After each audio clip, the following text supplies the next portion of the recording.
Sisters, thanks so much for joining us for another episode of the Murder News podcast, where every Friday we do a deep dive into a case from this week in true crime history.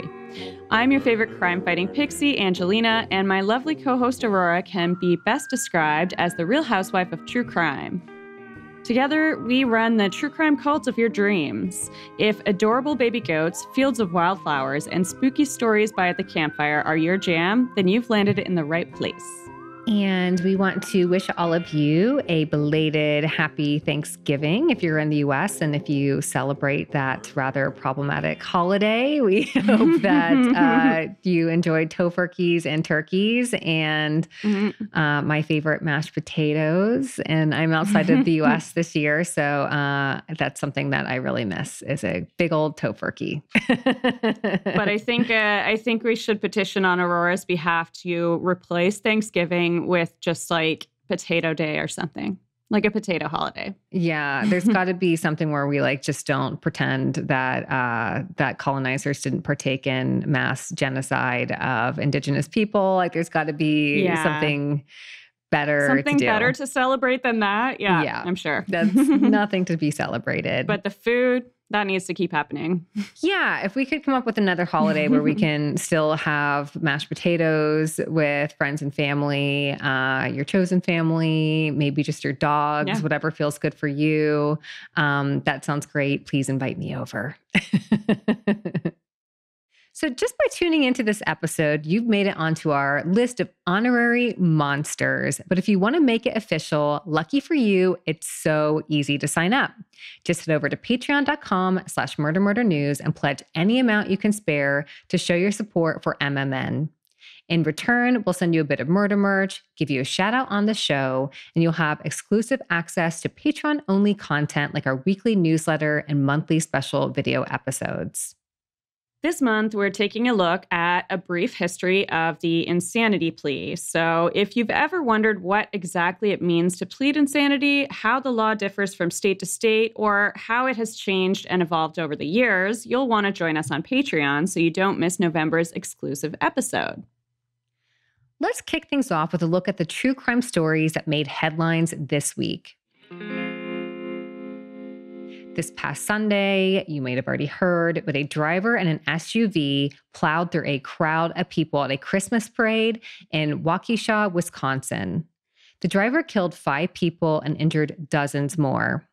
The people in the parade were from a marching band and a dance group of grannies, which is so freaking sad and sounds so adorable. It does sound adorable. Who would assault a dance group of grannies? I know. The driver has been identified as 39-year-old Daryl Brooks. Daryl was out on bail for a domestic abuse incident, which apparently also involved his vehicle. And prior to the parade on Sunday, he had been involved in yet another domestic abuse disturbance. He was fleeing from the scene when he drove through the parade barricade at a high speed into the crowd. 18 children between the ages of 3 to 16, with many still being treated for injuries as of Monday night. And as of Tuesday, when we're recording this, we haven't had an update. Daryl will appear in court for charges related to Sunday on the day we're recording this, so be sure to keep an eye out on murder.news for updates. 52-year-old Wendy Wien pleaded guilty to charges related to solicitation to commit murder on Friday. Wendy admitted to using a site called Rent a Hitman to hire a hitman to murder her ex-husband. The owner of the website then turned Wendy in by contacting Michigan police. They sent a state trooper out undercover to pose as a hitman. Wendy offered to pay $5,000 to have her ex-husband murdered and gave the undercover officer money up front. She was arrested and taken into custody. That's wild. A Rent a Hitman website. Like she just went to rentahitman.com and it was the cops. It's so obvious. Like it just seems so obvious that that is not a legitimate thing and that it's somebody trying to entrap you. Like what was she thinking? Yeah. I can't believe you would trust that. No, like definitely don't hire a hitman and also don't do it from a site called rentahitman.com. Now, before we get into our story, we just want to say that while our tone is light in the intro, we do take the topics we're discussing very seriously. We are best buds and we love chatting together every week and turning it into a podcast. We want to share that passion with you and to create a vibe where all of you feel like our best buds too. We joke about us friends forming a cult or commune, but that's not to diminish the severity of actual cult activity, which we do occasionally talk about in our weekly stories. We feel it's important to open up and talk about even the darkest aspects of humanity and the downright scary things that come up in the news. But we want to make it clear that our intention is never to sensationalize, and we always try to deliver these stories with respect to all parties involved or affected by the crimes we discuss. We always post our sources in the episode description, so you can do some digging on your own if a story we present piques your interest. But you should know that if you ever feel we get it wrong, either in our tone or in the details of the case, we want to hear about it. We are more than happy to make a correction or give an update on a case we've discussed in previous episodes. So feel free to reach out to us at murdermurdernews@gmail.com. Some specific trigger warnings for this episode include strangulation, death by burning, and sexual assault. So if any of those are particularly sensitive subjects for you, you may want to skip this one and listen to one of our other episodes instead. So this week in true crime history, Sarah Butler was murdered by Khalil Wheeler-Weaver, now known as the dating app killer, becoming his third victim in just 3 months in 2016. And this is a case I've been casually following for years. I remember when reports just started coming in 2016, but I didn't do much of a deep dive, and I had no idea how wild it was until I started working on this episode, so get ready. Our sources for this week include a super amazing article on northjersey.com that provided so much detailed information about the victims, which can be so rare in true crime reporting.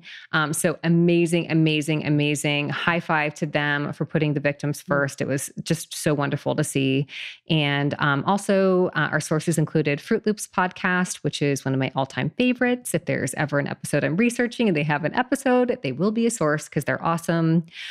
We also use True Crime Library, New York Times, and many more. And as always, we will include links to all of our sources in the show notes.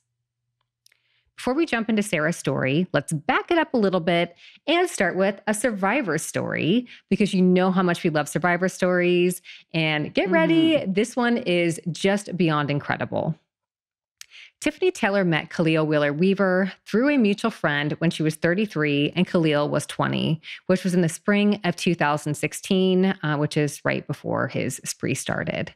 So Khalil was dating her friend, and she would go over to his house and play basketball video games with him. Tiffany was from Jersey City, but moved to Valencia, Florida for a couple of years with her mom to attend college. She went to school for psychology and music, and she even danced professionally in performances. While in Florida, she got pregnant, which prompted her to leave school and move back to New Jersey. Back in Jersey, Tiffany worked as a sex worker and then eventually met Khalil through friends. Khalil was kind of infatuated with Tiffany and was asking a friend to hook them up. She was not interested because he was so young, and she kept saying no.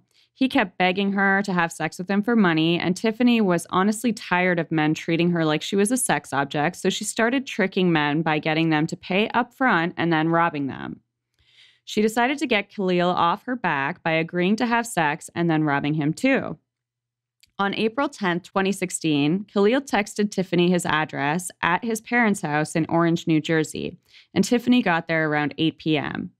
He paid her $200 in cash up front, but she was really weirded out when she saw his room. The bed and nightstand looked like they were meant for a kid, since this was his childhood home, so she noped on out of there and then said that she'd forgotten the condoms down in her car. She just drove away with his money and hoped to never see him again. High five, Tiffany. The next few months were really hard for Tiffany. Her mom was diagnosed with ovarian cancer, and she struggled to pay for her mom's medical bills. As a side hustle, Tiffany would pick up and deliver drugs to a man she knew who was addicted to crack to help make ends meet, so he was paying her to basically be his runner. Then she started getting texts from a mysterious man begging for sex. She has said that this wasn't unusual for her, so she didn't think much of it, but she just wasn't interested. She got a new phone, and the guy found her again. So finally, on November 15th, 2016, she relented and agreed to meet the guy.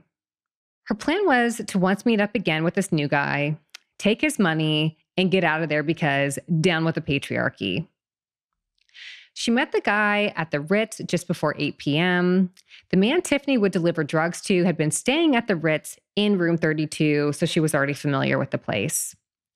The mystery texter was strangely dressed in a black ski mask, hoodie, a hat, black gloves, and even though it was 50 degrees out, or 10 degrees Celsius for international listeners.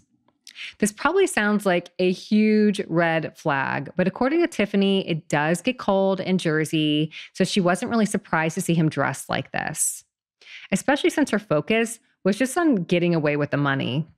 The mystery man paid her $80 up front, and Tiffany drove the two of them away in her car when the guy asked her to pull over on the side of the road so he could pee. Tiffany doesn't know exactly what happened next. She was suddenly unconscious. He had either hit her over the head or maybe drugged her through the iced tea she was drinking. But the next thing she knew, she was being choked by the man in the back seat. Her head was pounding, she couldn't breathe, and she believed she was going to die.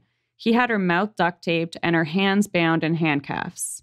The man pulled off his ski mask to reveal that it was, no surprise to us, Khalil. He said to her, "Do I look familiar? You don't remember me. You took my money." Tiffany begged him not to hurt her and told him she was pregnant. She asked him to loosen her handcuffs because they were too tight, and he did. And once he did that for her, Tiffany knew she could take him because he was weak and because she knew she could outsmart him. She just kept talking and told him that his phone number, address, name, and Facebook info were all in her phone and that she had left her phone back in her hotel room. Khalil started to worry and suggested they go back to the room just to get her phone. He then tried to get some sympathy from her saying, "Nobody wants me. Nobody likes me. Why do I have to pay for a girl to show me attention?" Gross. Yeah. While Khalil drove back to the hotel, Tiffany managed to get her hands out of the handcuffs. It turns out she's double jointed and was able to squeeze out of them. She had a plan to use the handcuffs to strangle him, which would cause him to crash the car. But she wasn't actually too worried about that because she just, whatever she had to do to get away. But as they got closer to the hotel, she had a new plan, which included slipping one of her hands back into the cuff so it would look like she was still wearing them. She managed to hide this from Khalil, and when he parked in the Ritz parking lot, he removed the duct tape from her face. He told her his plan was to walk behind her into the hotel. They would go to her room and get the phone, and then they would leave together. When they got to room 32, Tiffany kicked the door, hoping the man she delivered drugs to was still there and would open. Luckily, he was there and opened the door immediately. Tiffany darted inside and got the door shut just in time. Not only did Tiffany manage to get away from Khalil, but she then set a trap to catch him and turn him over to the police. He still had the keys to her car, so she told him that the car wasn't hers, and if he brought the keys back to her room, she wouldn't call the police to report him for stealing a car. She had, of course, already called the police and was hoping this would buy the police time to catch and arrest him. The plan did actually kind of work. Security cameras caught Khalil coming back to the hotel, but he dropped the keys in the stairway at the hotel, and we know from his phone records that he then hid outside and watched as the police arrived. What Tiffany hadn't factored in was that the police do not protect Black women or sex workers, and get ready to get very mad. Tiffany reported the kidnapping, rape, and attempted murder to the police. She then tied it in a neat little bow with his name, phone number, and address. Our amazing hero not only survived this attempted murder, but she would prevent other women from getting murdered as well, right? The police not only didn't believe Tiffany, but they threatened her with arrest for prostitution. Why is sex work not legal, and why don't the police believe women? This is so freaking messed up. And this was not the issue at hand. Like, do you come upon someone stealing a car and be like, I noticed that you were smoking marijuana like years ago, Like, that's ridiculous. Right. It's not the issue at hand. Right. It's just so ridiculous. Like it's, this was in 2016, so this wasn't even that long ago. Right. Sometimes we try to pretend that these kinds of stories happened like in the 70s or something, but like this was very recent that they did not believe her while she was in handcuffs and had been clearly duct taped. So like this isn't some kind of thing where she's just making up this wild story that might be unbelievable, even though you should always believe women. Yes. But like she's wearing the evidence in this situation. Yeah. So even though, there's all these obvious clues about what happened, they did not investigate her attack, nor did they help her get out by removing her handcuffs. They wouldn't even remove her handcuffs. And what's worse is the failure by the police to investigate Khalil for his attack on Tiffany, because this led to another murder just a week later that they could have prevented. Nice one. Super messed up. Between Khalil first meeting Tiffany in early 2016 and his attack in November, you may have noticed there was a big escalation. He seemed to have a plan that now included handcuffs, duct tape, and possibly a date rape drug. He did have 2 other victims between the time Tiffany tricked him the first time they met and the time that he attempted to murder her. His first victim was 19-year-old Robin West. Robin spent most of her childhood in West Philadelphia with her mom. There, she sang in her church choir and sometimes even led the choir. She did struggle in school, like so many of us, because she had ADHD. She was having a hard time in math and reading, and for a while lived at Wordsworth Academy, a treatment facility for kids with behavioral and mental health issues. At Wordsworth, she met her best friend, Bernicia Patterson. The girls were so close, they called each other sister or twin. Friends remember Robin posting a picture of a white dress she had bought for her upcoming 20th birthday for her party on September 5th, 2016. She was known for her cute style. Friends also talked about how you could tell what her mood was by the color of her hair in Facebook posts. If she was feeling happy, it might be blonde or mint. If she was feeling down, it would be black. She started working as an exotic dancer around Philly, and Bernicia and Robin both got into sex work together. They vowed to always keep each other safe. At the end of August in 2016, just days before Robin's birthday, Bernicia suggested the two take a trip together to New Jersey. They stayed at a hotel not far from Manhattan, but after a couple nights on their trip, they ran out of money and couldn't afford the hotel. Feeling desperate, Bernicia suggested the two walk the street. It was the first time for Robin, and she didn't know the ropes. On August 31st, the two headed to Nye Avenue in Newark around 11 p.m. Robin was wearing a lacy black shirt and black shorts with black sandals. A charming man pulled up in a silver sedan, and Bernicia asked who he wanted.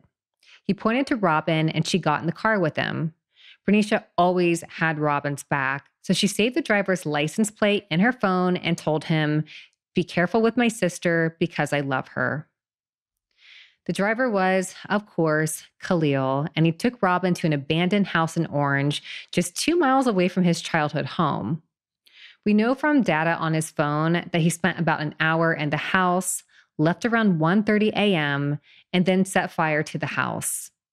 A neighbor called the fire department, and while battling the fire, Robin's body was found inside. According to the firefighter that found her, he said, quote, "It was the most destructed body I've ever come across." Ugh. Khalil's, so terrible. Khalil's phone records showed that he drove to his house, then came back and watched the fire and then went back home. Yeah. So we kind of see this pattern that he liked to go back to his crime scenes and watch it unfold. Bernicia reported Robin missing the next day, along with the license plate from Khalil's car. Police were able to use Robin's dental records to identify her 2 weeks after her murder. On October 22nd, 2016, just under 2 months later, Khalil picked up 33-year-old Joanne Brown. Joanne was from Augusta, Maine, and her family called her Billy Joe. She came from a big family and had a tough childhood.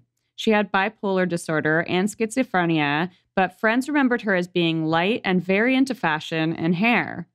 She worked as an exotic dancer and sex worker, with her street names being Secret and London. It seems that Joanne did want out of sex work, but she had told a friend that it was the only way she knew how to get money. She was using drugs, but was in the process of getting counseling from Project Live, a nonprofit group in Newark that offers housing and drug treatment. A friend of hers, Amina Nobles, said she was worried for Joanne's safety and she was having trouble keeping her counseling appointments. Similar to Robin and Bernicia, Joanne and Amina would try to check in on each other and would keep each other safe. Joanne would always call Amina when she would get into a car with a John to let Amina know where she was. On October 22nd, Joanne and Amina were hanging out by a Popeyes on the south side of Newark. Khalil drove up around 1:15 p.m. and picked up Joanne. Joanne had just given her phone to a friend who needed to make an urgent phone call right before she got into the car. She asked Khalil to borrow his phone, and he let her call Amina from his phone Wow. at 1:30. Smarty pants. Yeah. Yeah. And like, this should seem really odd because most murderers would not allow their next victim to use their very traceable cell phone to call a friend. I guess after getting away with it, he was getting a little confident. That happens. That's exactly it. And we also know that he would specifically target women that were sex workers because he thought he could get away with it and he thought nobody was watching. Exactly. And unfortunately, he proved them right, which needs to change. For sure. The call was made from an abandoned house on Highland Avenue in Orange. His cell phone records show that he had gone to this house not long before picking up Joanne, likely to prepare for what he would do next. Once inside, he wrapped Joanne's face in duct tape. He wrapped from her eyes to her chin so she couldn't breathe and then strangled her with a jacket. He was there for about an hour and a half and then went home. Her body was left with her face duct taped on the stairs in the house. He went home next and then called Amina's phone from his phone. Amina asked, "Is this London?" But Khalil just sat there silently on the phone. Amina tried calling back a few times, but no one answered. She reported Joanne missing, and on December 5th, her body was found on the stairs by a contractor renovating the abandoned house. That brings us up to November 22nd, 2016, This Week in True Crime History, and the murder of Sarah Butler. We want to point out that while Robin and Joanne were murdered by Khalil before Tiffany reported her attack by the police, Sarah was murdered a week later. Her death was believable, and had the police believed Tiffany, they could have stopped Khalil sooner. The media has also pointed out that the reason Khalil was likely caught is because Sarah was not a sex worker and was therefore harder for the police to ignore. Sarah was a dancer and was really freaking good. She started dancing when she was 5 years old. She studied ballet, modern, jazz, and African dance, and joined her school's dance company in high school. She also joined Premier's traveling troupe in 2016 and led her team to a third-place finish in a big competition. She had also been a longtime lifeguard at her local YMCA. Sarah went to New Jersey City University and was the first member of her family to attend college. Sarah was struggling to make friends at school and signed up for the dating app Tagged. She connected with the user Lil Yacht Rock on November 19th, just 4 days after his attack on Tiffany. The two had the following conversation. Khalil says, "What's up?" Sarah, "Hey." Khalil, "You want to make money?" Sarah, "Look, I'm not into credit card scams, LOL." Khalil, "No, I'm not either. Do you want to make money for sex?" Sarah, "Wow, well, how much money?" Khalil, "How much are you looking for?" Sarah, $500. Khalil, "Okay, no problem. For $500, would you spend the night at my place?" Getting paid for sex was not something Sarah had done or had considered doing before, but $500 was a lot of money, and she was struggling to pay for school. She said no at first, but the two kept talking, and on November 22nd, she agreed to meet up with Khalil. The last messages the two exchanged were, "Sarah, don't be late," and "By the way, you're not a serial killer, right?" Khalil, "Of course not. I'm very shy. I'm a nice guy just looking for some female company." These messages are so heartbreaking because Sarah was clearly making a joke about her anxiety and did not have any way of knowing who she was actually about to meet. So sad. Like, it's just so relatable. Like, it seems like Yeah. the kind of thing, if you're on a dating app, you would write and like hoping for the best and like, no, I'm Yeah. just being paranoid. Like, of course this is fine. Mm-hmm. So freaking sad. So November 22nd was the first day of Sarah's Thanksgiving break. Her mom picked her up from school in the family blue Dodge van, and that night Sarah asked to borrow the van to go meet up with a friend. Her mom blew her a kiss on the way out, and Sarah drove to meet Khalil wearing a red extension ponytail. Sarah picked up Khalil at 9:55 p.m. at the same abandoned house on Highland Avenue in Orange, where he murdered Joanne 1 month earlier.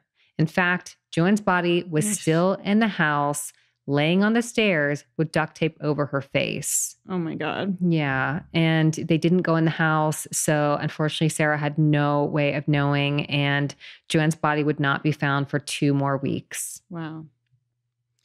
She picked him up and they drove in her van to a 7-Eleven. Security cameras caught Khalil inside wearing the same outfit he wore when he attacked Tiffany a week earlier. Black sweatshirt with the hood pulled over his face, black sweatpants, black tennis shoes, and black gloves. He bought 3 Trojan fire and ice condoms while Sarah stayed outside in the van. They left the 7-Eleven at 10:07 and headed to the Eagle Rock Reservation in West Orange. He took her behind a trailer near a popular picnic spot, covered her mouth in duct tape, and strangled her with her sweatpants. He loosely covered her body with leaves and twigs, leaving her hands and feet exposed. Khalil had removed the duct tape from Sarah's face, placed it in the van, drove the van back to town, and then left it parked behind an abandoned factory 6 blocks away from his house. Hair from Sarah's red extensions was later found in the duct tape inside of the van. When Sarah didn't come home that night, her sister Basania began to worry and started texting friends to see if they knew anything. On November 25th, a friend spotted the family's blue van at the abandoned factory, and Sarah's family called the police. The police didn't seem concerned about the duct tape and her red extensions in the car, but her friends and family knew that meant she was in danger. Basania and a friend of Sarah's, Samantha Riviera, decided to take matters into their own hands in a total act of badassery. We hope if we ever go missing to have a friend or two like Basania and Samantha, because this is some amazing Veronica Mars level detective work. Basania knew Sarah's computer password, so they searched Sarah's Facebook and email for clues. From there, they discovered her tagged account and her conversation with Lil Yacht Rock. Which, by the way, just I have to say, sounds like a red flag to me. He sounds like a real bro with that kind of name, which is like, at best, not awesome. Right.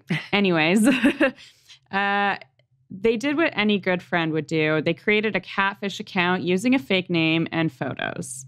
They sent Lil Yacht Rock a thumbs up from the fake account, and on November 26th, while at the police station checking on Sarah's disappearance, they got a message from his account offering cash for sex. He called himself Taj and asked if they could meet up with him that day before he had to work. The 2 women got Khalil to call them and recorded the call. Samantha told him that she couldn't meet up right away because she was doing her hair, classic, and had to take care of her baby. She said she couldn't meet up with him until her sister was home to watch her kid. The 2 women came up with a plan to meet Khalil at a Panera a mile away from the police station. The women played the recorded call for the police, and the police sent 2 cops to meet up with Khalil instead.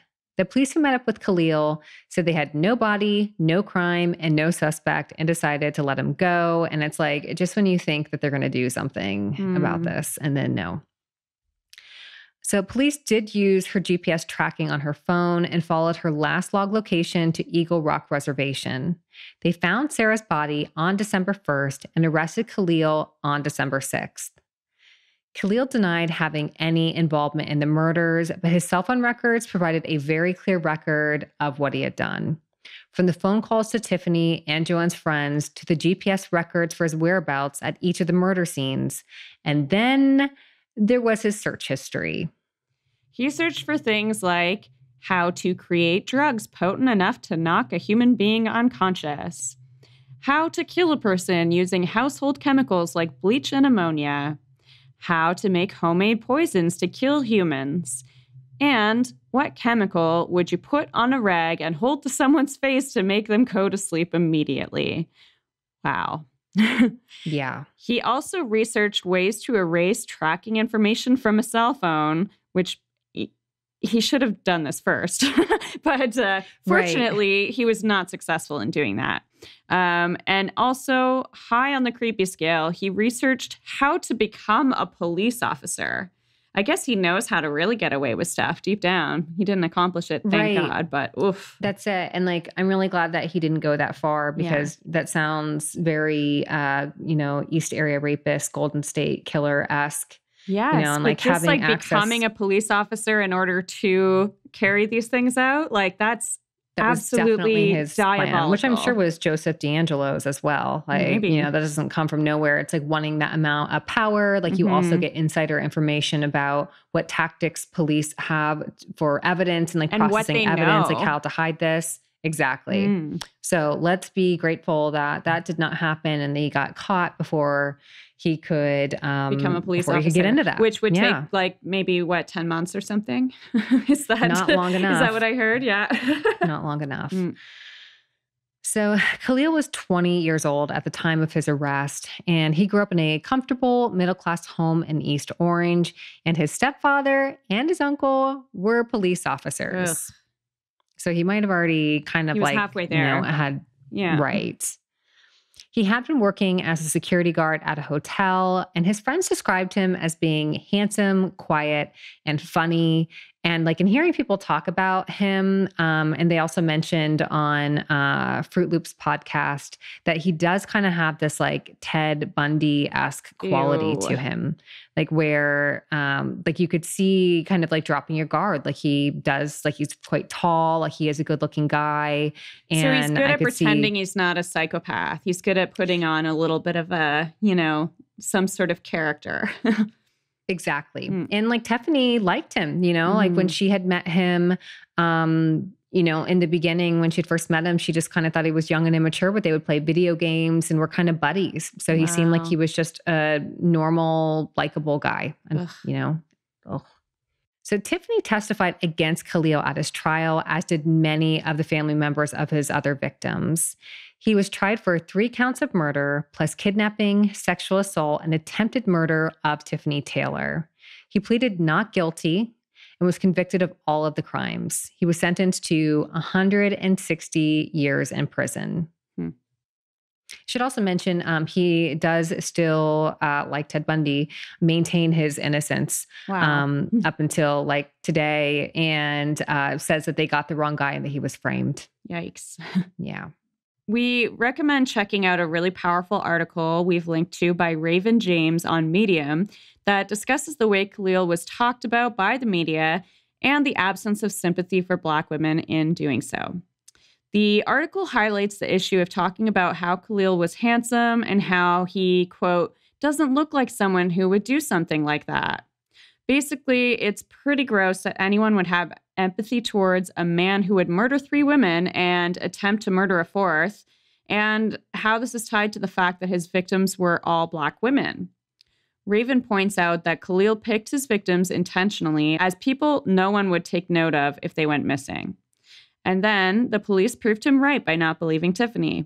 And who knows how far the police would have even gotten in solving any of these cases if Sarah's sister and friend wouldn't have catfished Khalil and then brought their evidence to them at the police station. Khalil was stopped because of the hard work of the women that would not let him get away with what he did. And those are the murders of Sarah Butler, Joanne Brown, and Robin West. Wow. That's pretty intense. It's like it's funny too that he became known as the dating app killer when there was more to it than that. It's like he was just picking people up off the street as well, which is scary. There's a few angles of scary there. And it just sounds very incel to me. Like he seemed like entitled, which, and like totally disrespectful of women. Yeah, just like total incel vibes, which, ugh. incel, him trying to play the sympathy card with Tiffany that like women don't like me. I have to pay for sex. You're absolutely right. It feels very, very incel. Like you're not entitled to sex. Even if you're willing to pay for it, you're still not entitled. Sometimes they still say no, and that's too bad for you. Yeah. And like, honestly, like high five to Tiffany for being like money up front later. It's like, it's hard. She got a bad vibe and got out of there. And she clearly made the right choice in having that bad vibe. For sure. Scary. And I also like can't help but wonder, like I know that we have all this like tracking information from his cell phone and it sounds like he didn't know how to erase it, but like, could there possibly be more victims? Because it did seem to escalate very quickly. Like we don't know what he had planned for Tiffany that day, the first day they met, months earlier too, like it doesn't seem like he had like much of a plan. He brought her to his house and stuff, but like, we don't know, like maybe his MO was more simple then and he could have hurt her. And had he done this to any other women that we just don't know about? Yeah, I mean, I think it's definitely possible because obviously, the women that we spoke of all had, strong friendships and people looking out for them. But like if he had come across, as I'm sure he intended, people who didn't have that sort of support system and no one fighting for them, then why would we ever hear of them even being missing, let alone possibly connected to this, Like, of course, what they find is, the people that will not stop fighting for their friends. That's who they found in this situation. Otherwise, like you say, with Black women and sex workers, they do not care. So any others would slip through the cracks. And like, I would love to know if they have his GPS records, like how many times did he go to that abandoned house? Because that seemed to have significance for him. Like, was he going back because Joanne was there? Is it possible he brought other women there that have not been reported missing or that the police haven't connected or missing? Is it possible he had other abandoned houses that he was working with? He had the abandoned factory and the abandoned house that he was using. So there could have been other buildings. I guess if they didn't thoroughly check out his GPS for any additional possible crimes, who knows? Very scary. Absolutely. Hope he stays in prison. 160 years sounds like it. It's right where he belongs. So have you watched anything crimey or anything spooky lately? The only thing I've watched is I started to watch Tiger King 2. Oh. Have you seen any of it? I haven't. I'm not sure I'm still hanging in for season 2.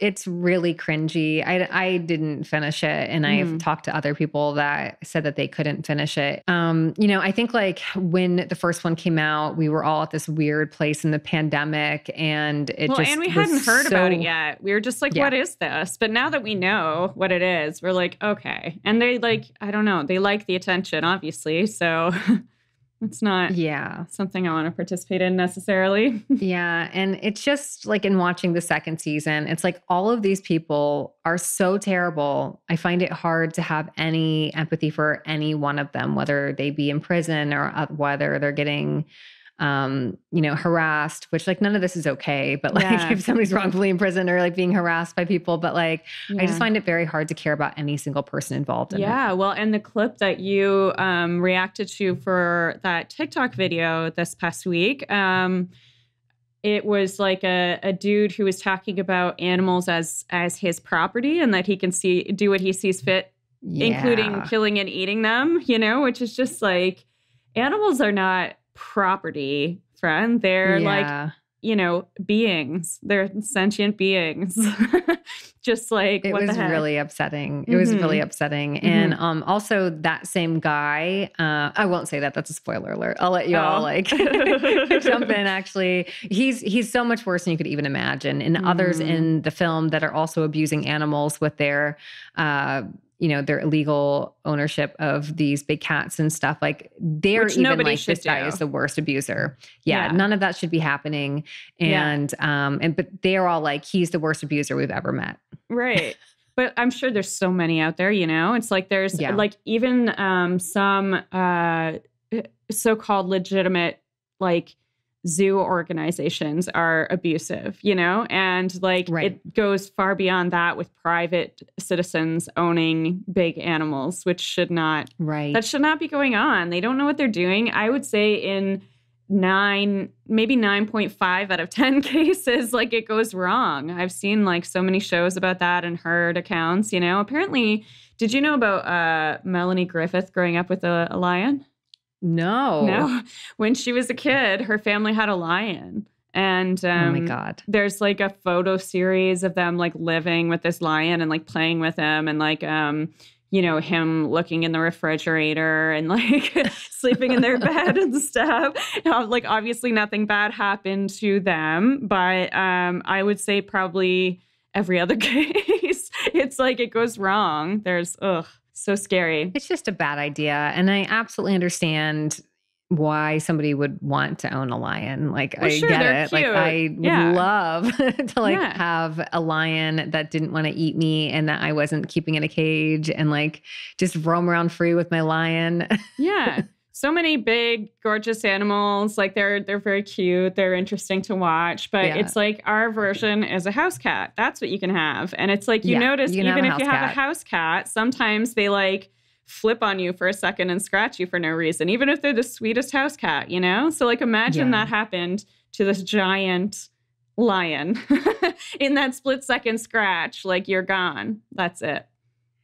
No thanks. Yeah, it's just a bad idea. It's a really bad idea. And I really admire rescues. Like I'm from Texas and there's this great rescue zoo in Austin. It is the Austin Zoo. We don't have like a regular zoo. Mm-hmm. And maybe they're a regular zoo. I can't remember. I don't go to zoos because I don't really like to support animals in captivity, but I do sometimes. I like rescues and I like research zoos as well. Like there is a way to do it kindly. And I think it's just like you have to have the right priorities. And like that means ethically getting animals that need your help and, then doing what they need from you and not just like putting them on display. But there are more gross zoos out there than there are respectable ones. There's so many gross ones. Mm-hmm. And the one in Austin is great because it's a rescue zoo only. And all the animals they have been surrendered because some Texan would buy a lion to protect their junkyard and like it would turn on them and like attack their wife or something just horrendous. Yeah.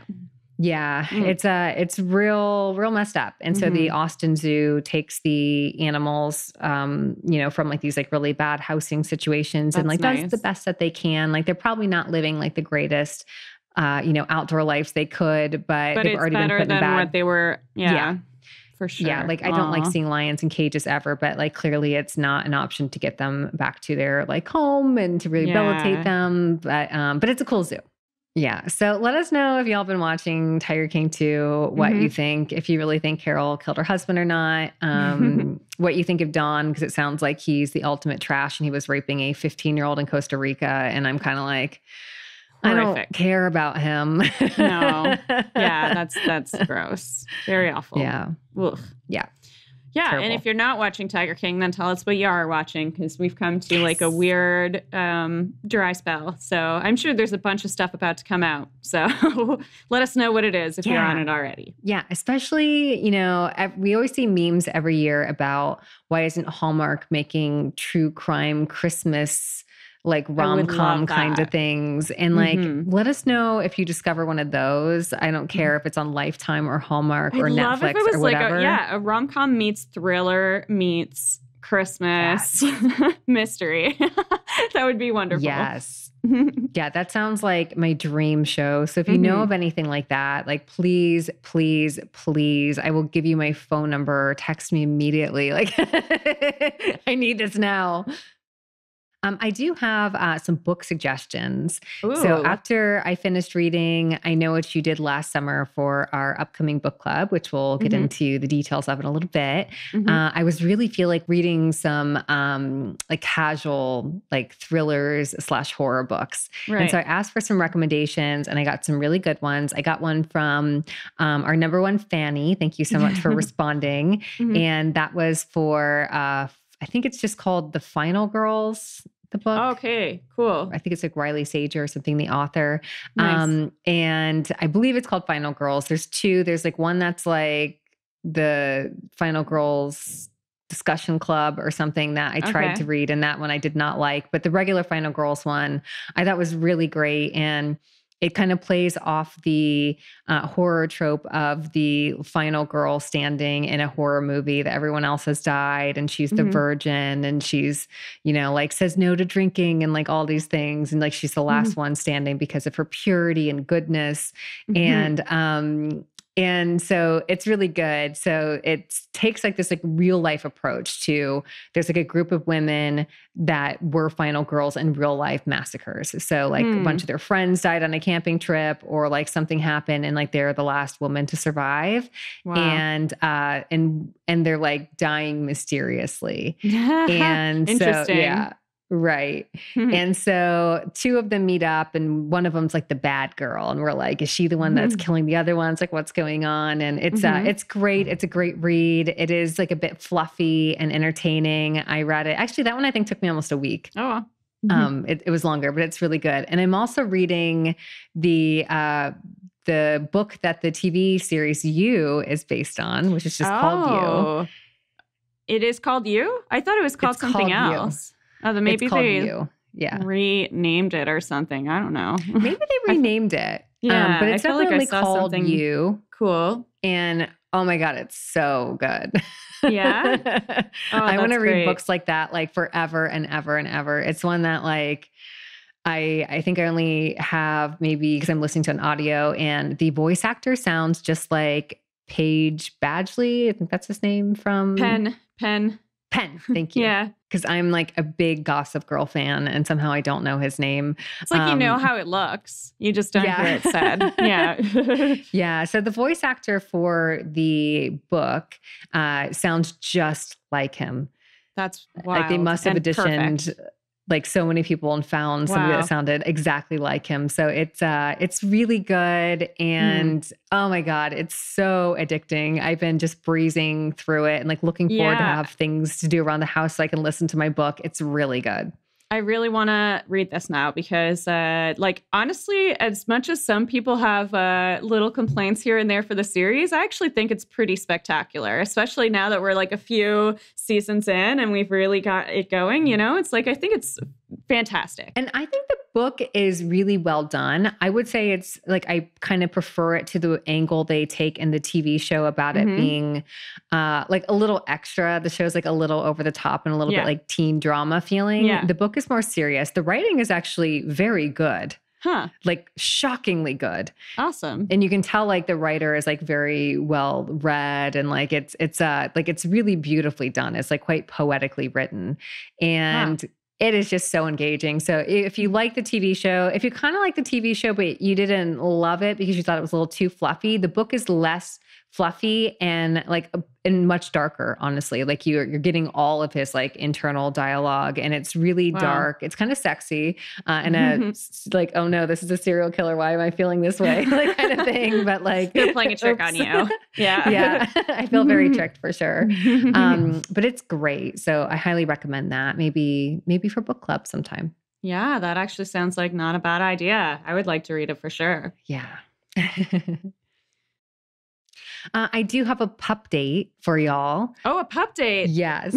So the puppies are now 3 weeks old. So they are just starting to wean from their mom, which is maybe a little earlier than I would have liked, especially because we're not breeding them. Like we're just like they can hang out here as long as they want. But so Cleo, the mom, has expressed less of an interest in feeding them.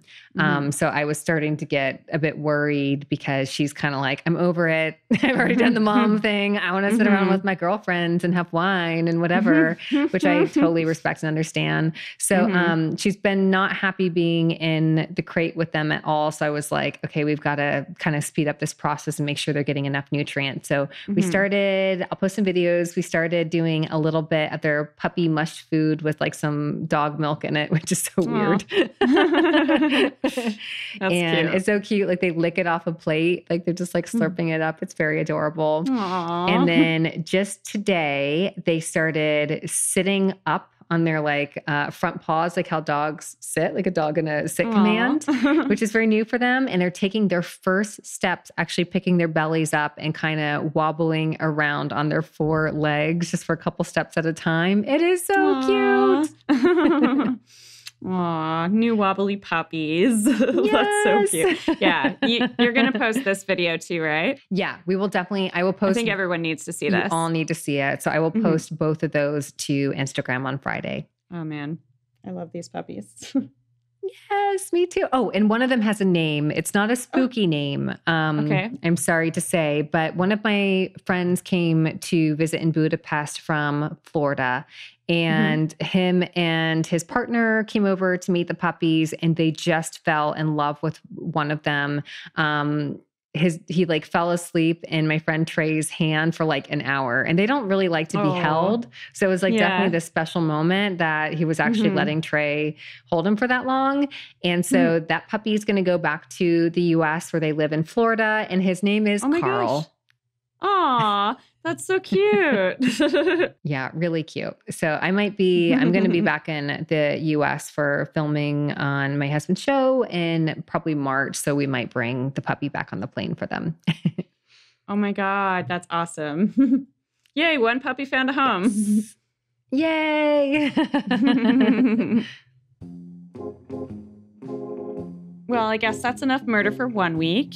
But don't worry, if you need more, you can always find us on the OG murdermurder.news for the latest breaking true crime news every day of the week.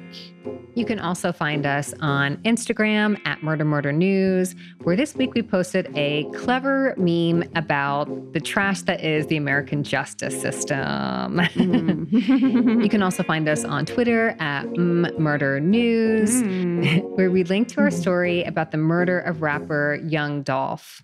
You can find us on TikTok at Murder Murder News, where our video about missing Asha Krimer could really use some more views to help spread the word. It's super sad. She's like just such a gorgeous human. She was suffering or dealing with mental health issues at the time of her disappearance. And I feel like she could definitely be found. So please go check that out and help get the word out. And you can also find us on Facebook, where you can just search for our page at Murder Murder News. And while searching for Murder Murder News on Facebook, you will also see our group pop up. You'll want to join that group if you'd like to chat about the latest in true crime with your favorite podcast hosts, and also to stay in the loop about any upcoming virtual events. Next up is our book club meeting this Sunday, November 28th. We've been reading I Know What You Did Last Summer by Lois Duncan, and we'd love for you to come join us on Zoom and discuss the book, the 1997 film, the recent series on Amazon, and whatever else we can tie into the conversation. It's very low-key, it's virtual, so you can wear your PJ pants, and we'd just love to meet more of you monsters, so come on out.